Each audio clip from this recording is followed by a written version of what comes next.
nos encontramos en la sala de la decanatura de la Facultad de Administración, profesores y estudiantes de varias disciplinas de la universidad, y vamos a conversar una serie de temas que irán saliendo en la medida en que hagamos este conversatorio. Como pertenecemos todavía a una generación en donde creemos que las damas deben ser primero, entonces Sonia nos va a contar quién es Sonia. Bueno, muchas gracias. Bueno, mi nombre es Sonia Archila, yo soy arqueóloga, trabajo en el Departamento de Antropología de esta universidad desde el 2002 tal vez, y bueno, yo tengo varios proyectos de investigación que tienen que ver pues con varias subdisciplinas de la arqueología. Entre ellas, una de esas, o uno de esos temas o líneas de investigación que trabajo tiene que ver con patrimonio cultural.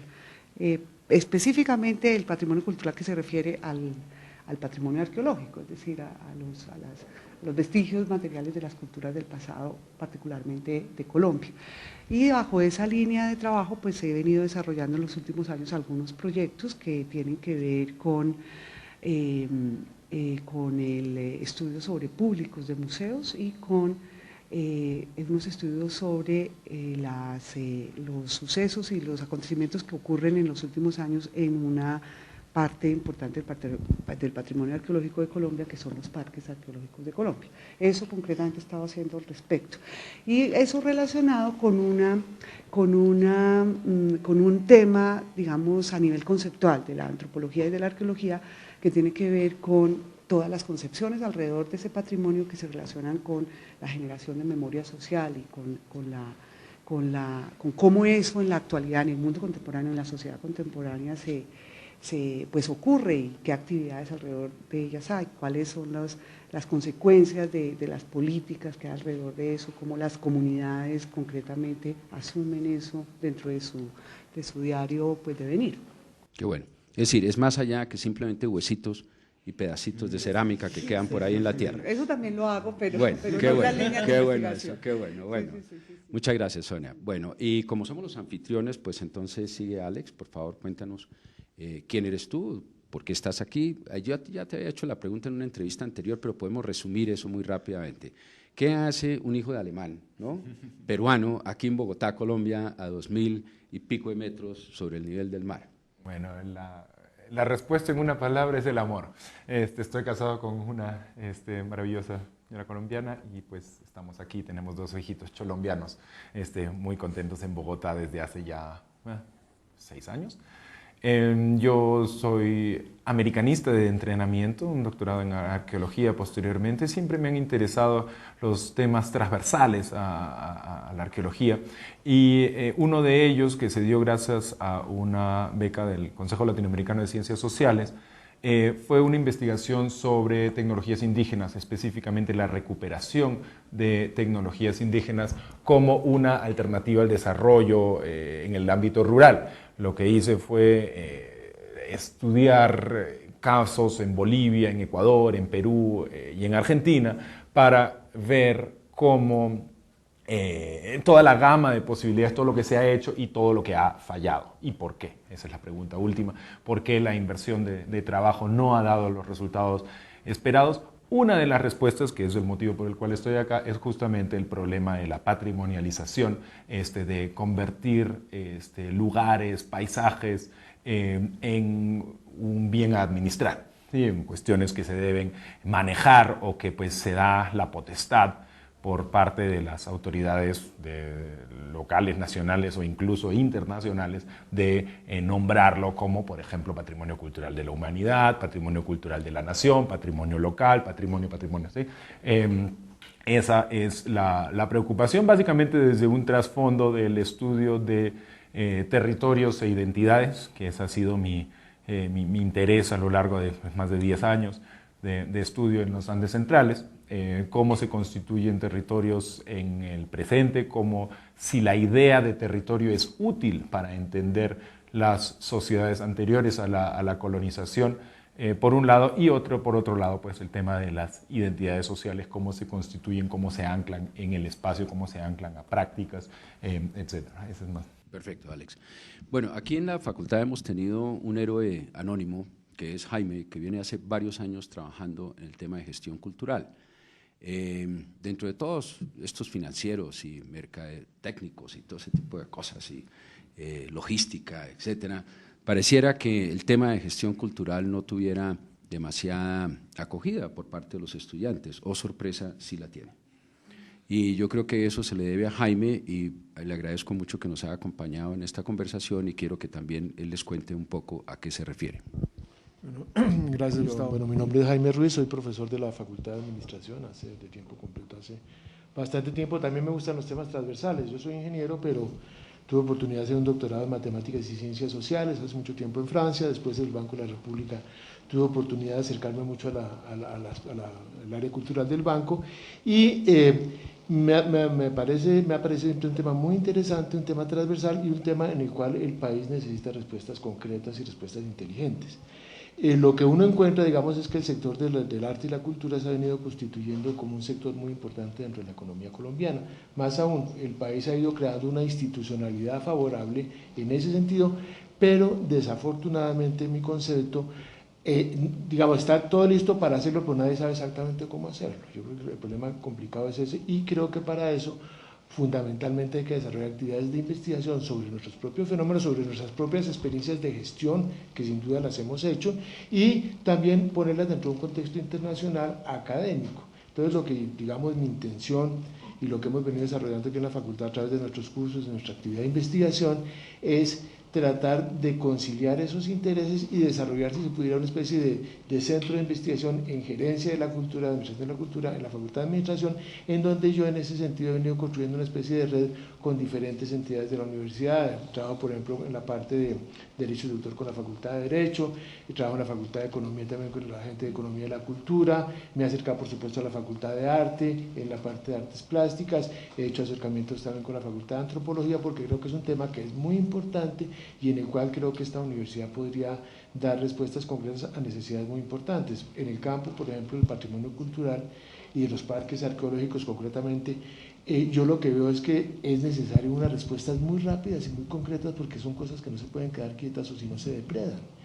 En ese sentido, si uno un parque arqueológico o unas riquezas arqueológicas de ese tipo, si no se hace algo, eso se va perdiendo. Me parece a mí, entonces el país tiene que desarrollar como estrategias para manejar ese tipo de problemáticas de una manera inteligente, propositiva para el país, y que, digamos, vaya profesionalizando la actividad, digamos, en aspectos de gestión y de administración de esos bienes culturales.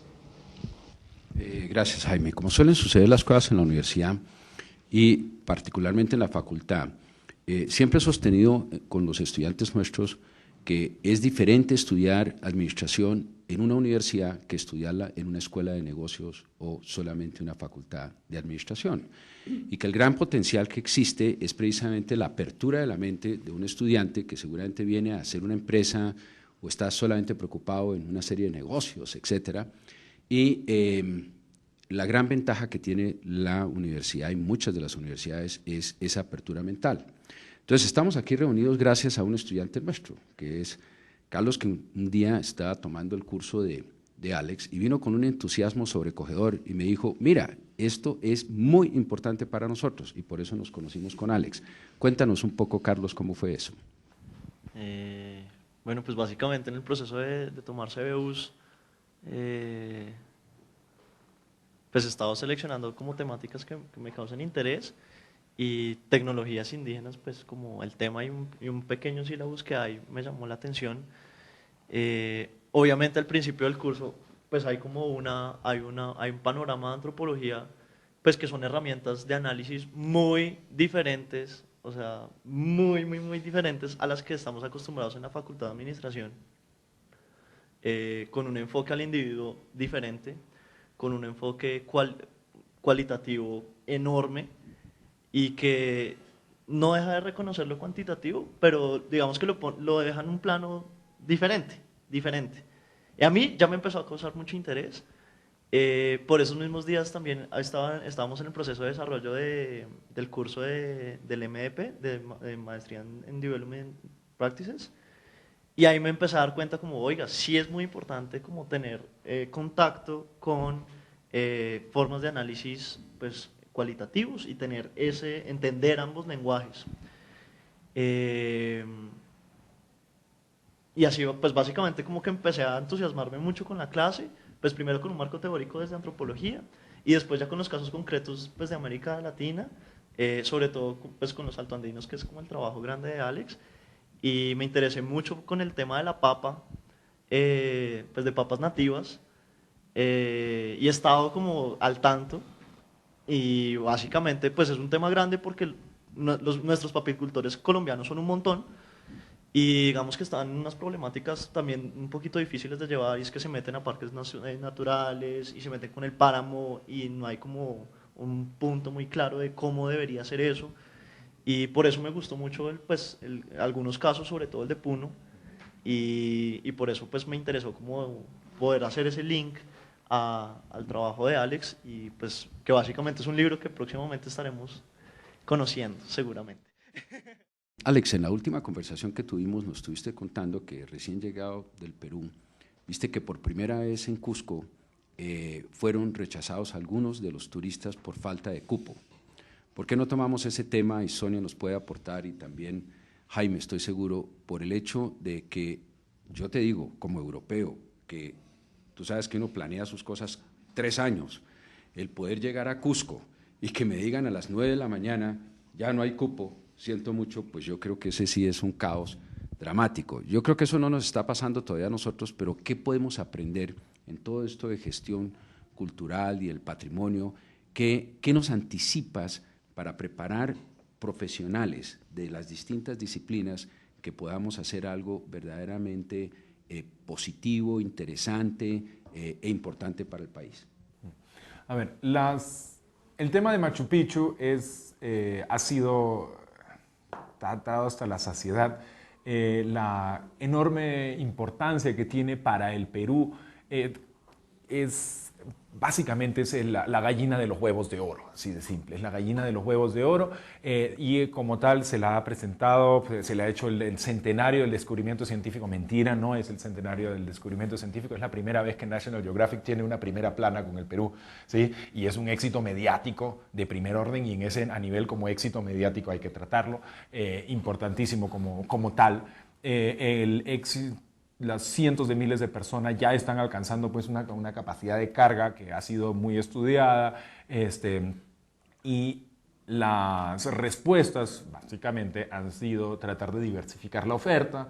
Se están creando, justamente le estaba comentando a Sonia en el camino acá, el Estado peruano ha invertido directamente en arqueología $13 millones el año 2010 en diferentes unidades ejecutoras que tienen la finalidad de utilizar la inversión directa por parte del Estado en protección y conservación y lo que llaman puesta en valor de sitios arqueológicos como para generar polos de desarrollo. Polos de desarrollo, en este caso, para lo que es la región norte. Hay todo un circuito norte, se han pasado varios años estudiando cómo podría ser este circuito de turismo. Pero lo que más me interesa a mí de este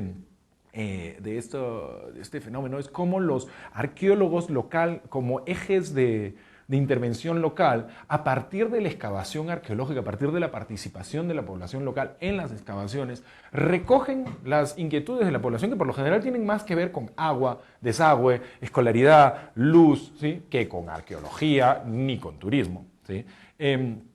Y logran jalonear, ¿sí?, las autoridades para que el proyecto arqueológico traiga agua, que no vuelvan a hacer el colegio, ¿sí? Que a mí me parece digno de, o sea, hay varias personas muy interesantes que están trabajando este caso en Perú. En Ecuador se están trabajando cosas similares, todavía no han cuajado. El caso peruano es distinto al ecuatoriano en el sentido que el caso peruano se basa al menos en el mito de la mercantilización para el turismo. ¿En qué medida esto va a tener éxito y esos $13 millones se van a revertir? Está abierto, porque esto es demasiado nuevo para poder concluir cualquier cosa. Habría que mirar, y pues por lo general tenemos un pico, ¿no es cierto?, un pico de interés después del gran descubrimiento, y eso decae. ¿Dónde se estabiliza? Veremos. Lo que a mí me parece interesante justamente es que si llega el agua, si llega el colegio, ¿sí?, ya tenemos un gran avance. En el caso ecuatoriano, la idea, el modelo que están manejando es muy interesante desde el Estado. porque tiene que ver no tanto con la mercantilización para el turismo, sino que se está anclando con la producción, lo que estaba mencionando Jorge ahorita. La idea de que los productores locales son los que producen para los hospitales, los colegios, los desayunos escolares, etcétera, etcétera, lo están tratando de vincular a temas de manejo de patrimonio. Nuevamente, todavía no ha cuajado, pero es similar, están tratando, también hay otras experiencias distintas que se están dando en Venezuela, también con unos talleres que básicamente lo que tratan de hacer es que la comunidad ponga las líneas de investigación. ¿Sí?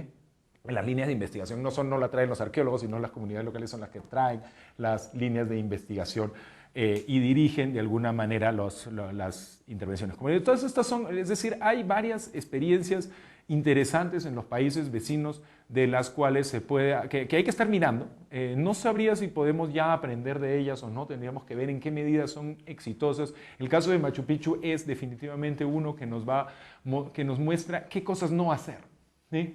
Porque al pobre Machu Picchu le han dado, yo alguna vez hablé de Machu Picchu como un yunque. Sobre cada quien que tiene un martillo político le pegan y le pegan y le pegan. Le pegan a favor de la mercantilización, le pegan a favor del nacionalismo, le pegan a favor de lo indígena, le pegan a favor y le siguen pegando, ¿sí? Pese a todo ello, lo tienen, ¿sí?, perfecto, lindo, pero abandonado.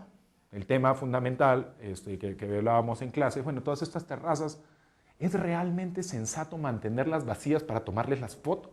Porque eso da más plata. ¿O es que realmente hace sentido producir comida en ellas? ¿Sí? Ese es más o menos el tamaño de la disyuntiva. Sonia y Jaime, ¿qué opinan ustedes de eso? ¿Qué tan lejos nos encontramos de eso? ¿Podemos prevenir algunas cosas, aprender de ellos? Mi ignorancia arqueológica es total, lo único que conozco es tierra adentro. En la época de violencia muy brava, me acuerdo que los únicos que firmábamos ahí eran unos chinos, unos japoneses, unos suecos, etcétera, y unos colombianitos que fuimos nosotros, ¿no? Luego el Parque Arqueológico de San Agustín, etcétera. Entonces mi conocimiento es verdaderamente muy ignorante, entonces te pido excusas por eso. Pero siempre me ha interesado muchísimo lo que Alex nos cuenta en ese sentido. ¿Tú qué crees que podemos hacer en la formación de tus estudiantes y nosotros en la formación de los nuestros? Bueno, pues con respecto concretamente a la formación de los estudiantes, pues yo creo que ya pues hay varias actividades que tanto Jaime seguramente como Alex o como yo hacemos directamente en los cursos, ¿no? Que es pues poner al tanto a los estudiantes y muchas veces involucrarlos en procesos de investigación que tienen que ver con estos temas. Pero un poco para darles mi opinión acerca de los temas que Alex trató sobre el contexto de algunos países suramericanos o sobre Perú y Ecuador. En Colombia hay unos procesos históricos alrededor del patrimonio arqueológico supremamente diferentes. No solamente de la conformación de lo que ahora podemos llamar patrimonio arqueológico, que también es una cosa muy compleja, sino también que se derivan y que tienen que ver con procesos socioculturales muy distintos que pasaron en esas distintas zonas del continente. Entonces, en Colombia, digamos, lo que ocurre alrededor del patrimonio arqueológico en la actualidad está muy relacionado con la situación política y social de este país de los últimos 2 siglos, sobre todo el último siglo y de lo que llevamos de este. Entonces, con respecto a varios de estos sitios, apenas estamos empezando a pensar en cuestiones que en Perú o en otros países de Latinoamérica ya están, digamos, supremamente superadas en muchos sentidos. Ya probaron varios modelos, ya descartaron uno, es decir, ya se dieron cuenta de que además, como te digo, la historia, el proceso histórico, digamos, de conformación de las sociedades contemporáneas en los países son completamente diferentes. Aquí en Colombia, concretamente, con respecto al patrimonio arqueológico de sitios de lo que podríamos equiparar a algo parecido a como a Machu Picchu, ni siquiera parecido, sino algo, digamos, de la misma, no magnitud, pero sí de la misma naturaleza, es decir, sitios arqueológicos visibles en un paisaje donde hay vestigios que se convierten en objeto de interés por parte de comunidades para cuestiones como por ejemplo el turismo, como pueden ser San Agustín, los que tú mencionas, Tierra Adentro y concretamente acá en Colombia la Sierra Nevada de Santa Marta, son básicamente los sitios que donde nosotros tendríamos ese tipo de vestigios llamativos para el asunto. En esos lugares se han creado en Colombia desde hace casi un siglo ya lo que llamamos los parques arqueológicos. Sí, hay un ingrediente que es muy importante que en Perú, por ejemplo, eso ya estuvo superado, que es una situación social de conflicto interno armado, digamos, pues no digo superado, digamos, con respecto a la cuestión del patrimonio. Acá esto en las últimas 2 o 3 décadas ha sido supremamente complicado. Hay otro ingrediente que hay que agregar ahí, que no sé también si en Perú exista en algunos casos, supongo, que es el de el patrimonio natural, que en las últimas 2 décadas en Colombia es otro de los temas más importantes con respecto, digamos, a la política estatal y a la política de desarrollo con respecto a los varios tipos de patrimonio. En el caso colombiano específicamente, el patrimonio arqueológico en muchos casos se sobrelapa con el patrimonio natural, y eso hace, digamos, que sea aún más complejo la situación. Y a eso hay que adicionar otro elemento, que es la situación particular de las comunidades indígenas contemporáneas en Colombia, las cuales varias de ellas también tienen que ver con esos territorios donde se han establecido los límites de los patrimonios naturales y arqueológicos. En el caso concreto de la Sierra Nevada de Santa Marta, pues hay 4 grupos, 4 etnias distintas, habitando la zona en territorios sobrelapados con los del Parque Natural y del Parque Arqueológico. Eso hace una complejidad muy grande. Digamos que esos son los elementos básicos de lo que en Colombia existe con respecto a eso, digamos, naturalmente. Pero a eso además hay que agregarle una serie de procesos políticos y económicos más complejos aún, que son la existencia de grupos armados al margen de la ley, en conflicto en esas zonas, la existencia de procesos socioeconómicos ilegales, como la producción pues de plantas usadas para producción de drogas, y el conflicto pues y la presencia estatal también, digamos, en esas zonas tratando de regular todo eso. Entonces son elementos complejísimos. La última década ha estado supremamente difícil en el país para digamos, trabajar esos temas, porque pues ustedes saben todo lo que ha pasado y cómo se han venido desarrollando varios de estos procesos relacionados con este conflicto político y social. Entonces eso hace que las políticas del Estado colombiano con respecto a la regulación o a la generación de una política pública alrededor de qué hacer con eso, de cómo manejar del manejo del patrimonio en general, pues hayan estado todas, digamos, imbuidas en ese complejo contexto social y político. Y ahora pues se ha avanzado bastante, y pues en los últimos años, yo por ejemplo concretamente con ese proyecto sobre los parques arqueológicos he estado precisamente viendo un poco los elementos difíciles que hay con respecto desde la parte, pues desde el Estado, para poder entrar en contacto con comunidades y manejar o generar políticas de desarrollo que vayan acordes con los intereses estatales contemporáneos que tienen que ver con el desarrollo turístico, por ejemplo, del sector turismo, lo que tú mencionabas. Entonces es una situación sumamente compleja, y yo pensaría pues que sí tenemos cosas de aprender de otros países, por supuesto, concretamente de Perú muchísimos, con respecto por ejemplo, a lo que concretamente mencionaba Alex sobre la necesidad de tener claras las capacidades de carga de sitios arqueológicos o de monumentos y no caer en problemas después irresolubles, ¿no es cierto? Eso concretamente pasa en varios sitios de Colombia, donde sí se han empezado a hacer muchos trabajos ya desde hace, yo creo que una década o más. Concretamente el Instituto Colombiano de Antropología pues es el órgano del Estado encargado de la regulación de este patrimonio arqueológico, y ellos tienen medido, estudiado y han generado pues sus propias políticas de manejo de esos lugares, ¿no? Con respecto, por ejemplo, a la posibilidad de que la gente los visite, a la posibilidad de la apertura hacia un sector turístico que puede ser eventualmente de alguna magnitud, de alguna importancia. Jaime, ¿usted qué opina de eso? La cosa no es solamente el festival de teatro, maestro. Es decir, esto es bastante más, esto tiene un gran potencial. Sin duda, sin duda. Yo creo que, digamos, cuando abordamos estos temas, primero un tema que cuando uno habla de gestión y lo cultural o lo artístico, inmediatamente surge una serie de prejuicios muy importantes y muy complejos, y es que se consideran como temas, digamos, que van en lógicas duales, lo que se llama ellos, y que son incompatibles y se entran con un gran, digamos, escepticismo con respecto a la contribución que puede hacer un sector y el otro para el mejoramiento de este tipo de fenómenos.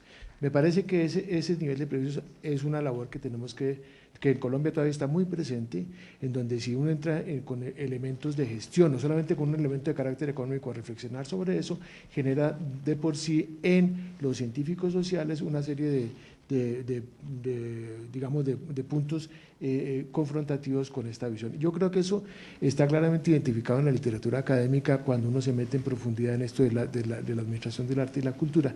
Y justamente lo que dice Alex y lo que dice Sonia refleja una cosa que es muy interesante y que me parece muy provocativa y muy provocadora académicamente, y es la idea de que justamente lo que dice la gente del art management o de la administración es que es un terreno nuevo dentro de la administración en el cual los fenómenos de arte y cultura son de una especificidad tan grande que antes de llegar los administradores o los economistas a proponer cómo mejorarlos, más bien primero hay que entenderlos y generar nuevas herramientas, y así se ha probado en muchos otros campos que enriquecen las herramientas administrativas, porque la administración ha entendido mucho de la cultura y del arte, pero a su vez puede revertir en una mejor, procesos de gestión para problemas tan complejos como los que plantea Sonia o como los que plantea Alex. Entonces, en ese sentido, yo creo que lo primero que hay que hacer es derribar los prejuicios que tenemos tanto los administradores como los trabajadores de la cultura, en que podemos trabajar al tiempo, y por el contrario, ahí internacionalmente se muestra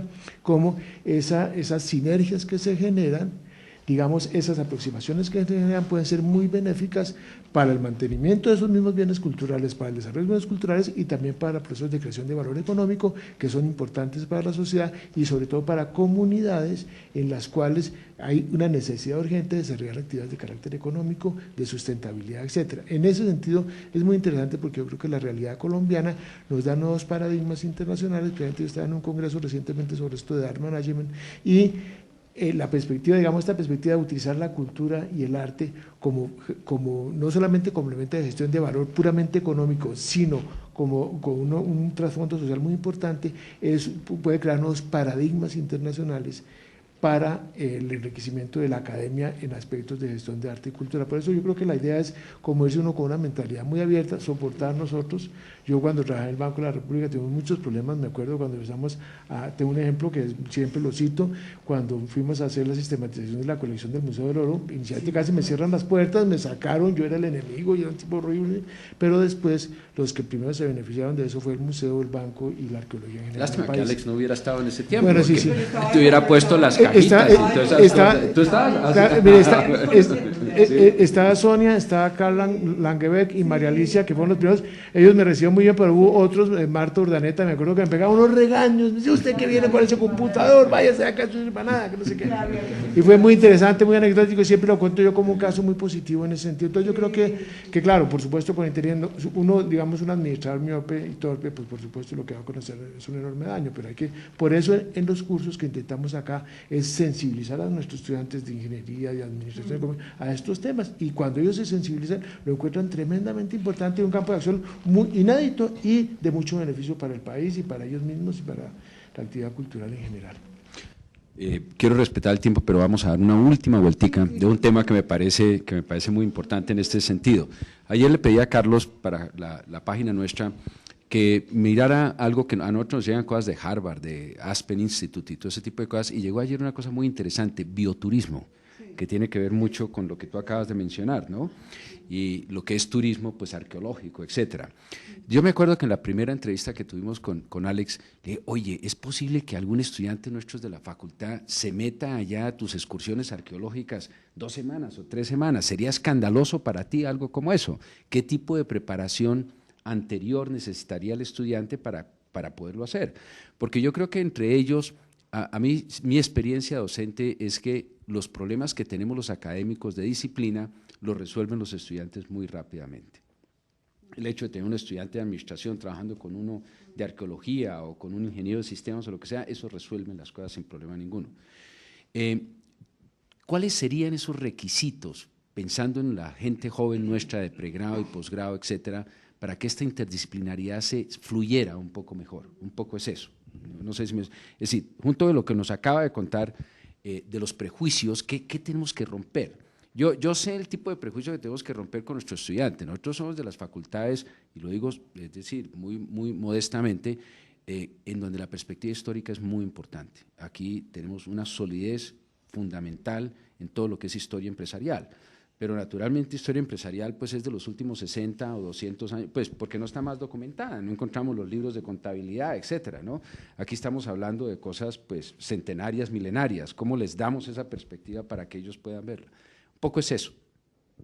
Yo creo que el único requisito que a mi modo de ver habría es por parte de los estudiantes, que sea gente que sean capaces de abrir la mente a otras, digamos, que no estén sesgados desde la perspectiva que no vean sino en la administración o en una disciplina particular la posibilidad, ¿no es cierto? Que tengan una mente abierta, pero en general yo no creo que eso sea un problema que exista. Los jóvenes la tienen, ellos son parte de este mundo globalizado, eso no es un problema, eso yo creo que estoy de acuerdo contigo, es más un problema para uno que para ellos realmente. Y yo creo que quizás nosotros también podríamos considerar la posibilidad de tener una actitud propositiva y no prejuiciada con respecto a la administración o con respecto al management o que uno a veces de pronto la puede tener, ¿no es cierto? Porque conoce cuestiones que de pronto son muy extremas, o posiciones muy extremas. Y yo creo que eso es lo único que uno requeriría, simplemente tener esa actitud y pensar en la posibilidad de trabajar en cosas, compartir experiencias y de pronto tener la posibilidad de hacer cosas en conjunto, ¿no es cierto? Por ejemplo, qué sé yo, hay muchas opciones en la academia, las tenemos todas abiertas, desde participación en proyectos interdisciplinarios de investigación hasta conversaciones como estas más formales o más académicas a las que les podemos dar cualquier, digamos, que las podemos planificar en cualquier momento. Creo que estamos en el espacio donde eso es posible. Yo no creo que requiramos algo especialísimo, yo creo que tenemos ya las condiciones. ¿Qué opinas tú, Alex? Yo creo que hay un aspecto que sí es importantísimo, que ya se mencionó varias veces, que es ir al campo. ¿Sí? ¿Sí? O sea, salir de la universidad, ir a mojarse las botas o mojarse los pies, a comer. Esto es muy importante y creo que comer lo que come la gente local que vive al costado del sitio arqueológico, de lo que vamos a ver, vivir la vida de ellos. ¿Sí? El frío, la lluvia, las dificultades con una administración local corrupta, el problema con el manejo del agua, las preocupaciones del día a día, para poder poner en contexto el valor, en el sentido más amplio de la palabra, ¿sí? De el patrimonio. ¿Sí? ¿De quién? ¿Cuál patrimonio de quién? Para comenzar, porque una vez que uno vaya, además en el caso donde yo estoy pensando, depende a quién le preguntas, te dice de quién es. ¿Sí? Hay por lo menos 10, puedes hacer 10 preguntas a 10 personas y obtener 10 respuestas distintas, ¿sí? Con 10 argumentaciones distintas. Eso es algo que creo que si lo vamos a llamar así, sería pues la línea de frente, la línea de trabajo, donde hay que estar en el caso. O sea, estar es detrás de un escritorio importante, detrás con la nariz metida en los libros, importante, claro que sí, y por favor me entregan los trabajos a la hora, pero esto no reemplaza ir a salir a ver la realidad local. Creo que esa es la experiencia más importante que podríamos ofrecer al estudiante para que con una buena preparación vea por su propio, ¿sí? Con sus propios ojos, vea, sienta con todos sus sentidos de qué es lo que se está hablando. Mira, acabamos, no hemos podido entrevistarlas un par de estudiantes nuestras, creo que una es de Derecho, la otra es de Ciencia Política y una viene de Administración. Y acaban de hacer un proyecto en Uquí de turismo ecológico muy interesante. Resolvieron el problema de financiación para traer unos practicantes europeos, etcétera, que estuvieron allá. Y el proyecto fue rentable en el sentido de que pudieron cubrir los costos. Creo que los apoyaron, una empresa los apoyó, creo que fue BP, en ese momento existía BP, ya no existe BP, pero en ese momento existía.